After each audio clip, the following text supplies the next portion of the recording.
Assalamualaikum warahmatullahi wabarakatuh. Hai teman-teman semua, perkenalkan nama saya Putri Aini, biasa dipanggil Aini.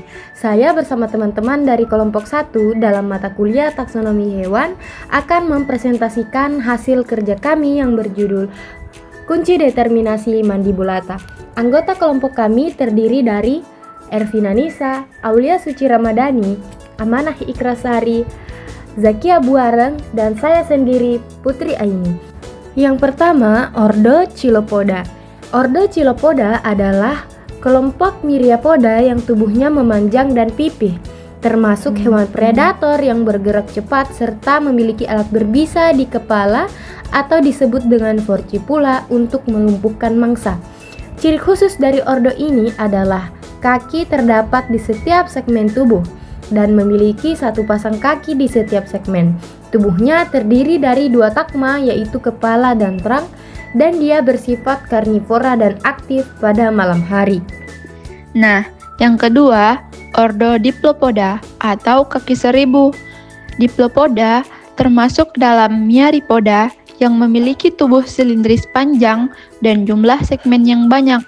Hewan ini umumnya herbivora atau detrivora dan dapat menggulung tubuhnya saat merasa terganggu. Nah, adapun ciri khusus dari ordo Diplopoda. Yang pertama, kaki terdapat di setiap segmen tubuh. Yang kedua, memiliki 2 pasang kaki pada setiap segmen. Selanjutnya yang ketiga, tubuh terdiri dari 2 takma, kepala, dan trunk. Dan yang terakhir, Diplopoda itu bergerak lambat dan hidup di tempat yang lembab. Ordo Colembola. Colembola merupakan serangga kecil yang termasuk kelompok primitif Apterygota. Mereka tidak bersayap, memiliki alat loncat di bagian bawah abdomen, dan hidup di tanah atau serasa daun yang lembab. Ordo Colembola juga memiliki ciri khusus, yaitu memiliki mata dan tubuh berwarna, tidak memiliki kaki vestigial di abdomen, kemudian tidak bersayap Apterygota, dan dapat melompat menggunakan furcula di bagian ventral abdomen. Nah, selanjutnya ordo Pterygota atau serangga bersayap. Pterygota adalah kelompok serangga sejati yang sudah berkembang memiliki sayap sejati. Tubuh terbagi menjadi kepala, toraks, dan abdomen, dengan alat mulut bervariasi seperti mengisap, menggigit, menyerap, atau menjilat. Adapun ciri khusus dari ordo Pterygota, nah yang pertama itu dia memiliki 6 kaki sejati atau 3 pasang. Yang kedua, tubuh terdiri dari 3 takma, seperti kepala, toraks, dan abdomen. Dan terus yang ketiga, bersayap. Dan yang terakhir, mandibula berada di dalam kepala. Selanjutnya yaitu ordo Tisanura. Tisanura merupakan serangga primitif yang tidak bersayap. Tubuhnya pipih dan memanjang, serta berwarna keperakan. Biasanya ditemukan di tempat lembab atau buku-buku tua.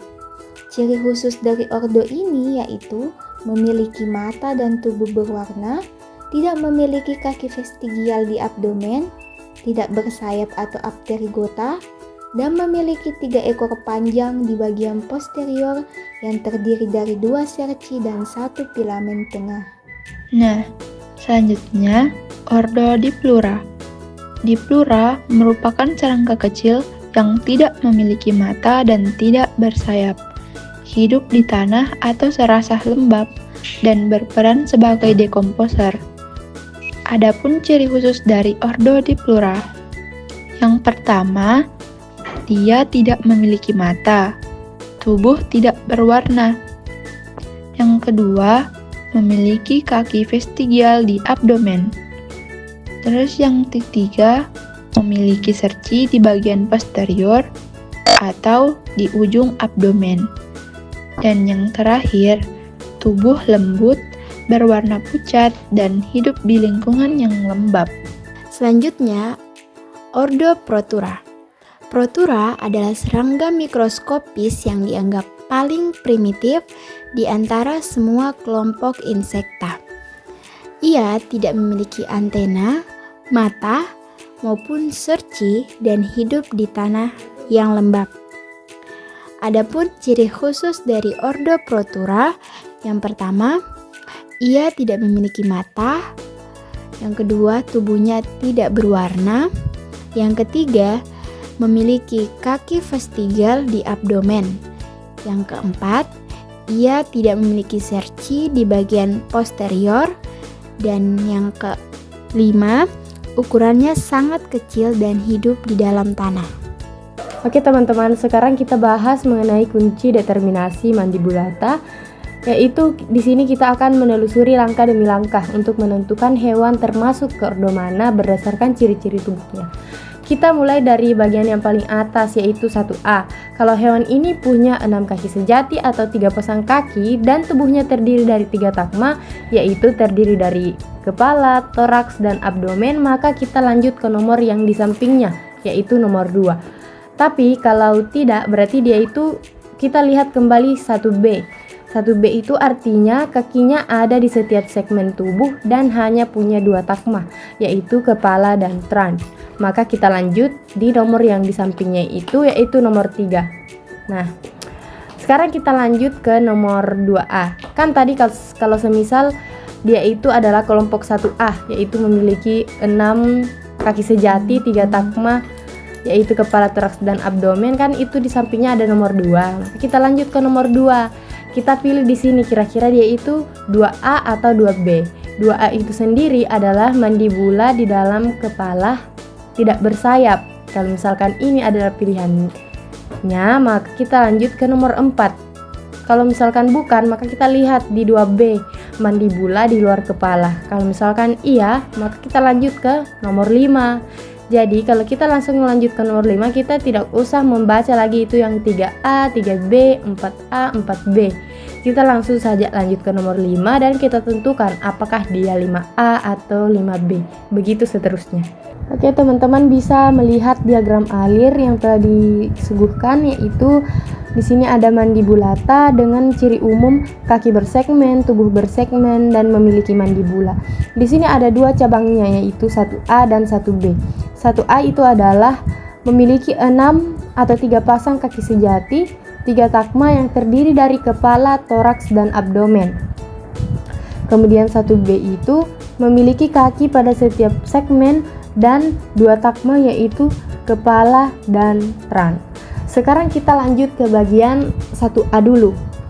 Yang pertama, di sini ada 2A dan 2B sebagai cabang lanjutan dari 1A. 2A itu adalah jika mandibulnya berada di dalam kepala dan tidak bersayap, maka kita lanjutkan ke 4A dan 4B. Kemudian jika itu dia 2B atau mandibulanya di luar kepala, maka dia itu termasuk kelompok yang bersayap atau tidak bersayap pada cabang berikutnya, yaitu 5A dan 5B. Lanjut ke 1B, yaitu kelompok yang punya kaki di setiap segmen, terdiri dari 3A dan 3B. Jika dia 3A, maka di setiap segmennya itu hanya ada sepasang kaki. Nah, inilah yang disebut dengan ordo Chilopoda. Sedangkan 3B, dia itu memiliki 2 pasang kaki pada setiap segmen, kecuali segmen 1 sampai 5. Nah, dia ini termasuk ke dalam ordo Diplopoda. Oke, sekarang kita kembali ke 2A, yaitu mandibula di dalam kepala dan tidak bersayap. Ini terbagi menjadi 2, yaitu 4A dan 4B. Yang dimana 4A itu adalah kaki vestigial pada abdomen, tidak memiliki mata, tidak berwarna. Terbagi menjadi 2, yaitu 6A dan 6B. Jika dia memiliki sepasang serci pada abdomen, maka dia adalah ordo Diplura. Sedangkan jika dia tidak memiliki serci, maka dia adalah ordo Protura. Nah, lanjut kita ke bagian 2B, yaitu mandibula di luar kepala. Nah, ini hanya terbagi menjadi 2, yaitu 5A dan 5B. 5A itu adalah bersayap, maka jika dia bersayap dia termasuk ordo Pterygota. Kemudian jika dia 5B atau tidak bersayap, maka dia termasuk ordo Tisanura. Nah, di sini kita bisa mengetahui kunci determinasi dari masing-masing ordo berdasarkan ciri khasnya masing-masing. Yang pertama adalah diplura, memiliki kunci determinasi 1A, 2A, 4A, 6A. Protura memiliki kunci determinasi 1A, 2A, 4A, 6B. Selanjutnya, kolembola memiliki kunci determinasi 1A, 2A, 4B. Pterigota kunci determinasinya 1A, 2B, 5A. Untuk Tisanura 1A, 2B, 5B. Dan Chilopoda itu 1B, 3A. Diplopoda 1B, 3B. Di sini bisa kita ketahui perbedaan masing-masing ordo berdasarkan kunci determinasinya.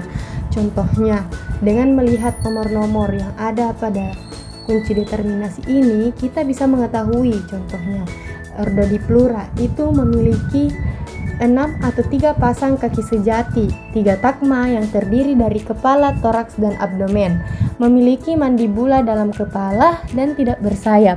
Diplura memiliki kaki vestigial pada abdomen, tidak memiliki mata, tidak berwarna, dan memiliki sepasang serci pada abdomen. Begitu juga dengan ordo-ordo berikutnya sesuai dengan kunci determinasinya.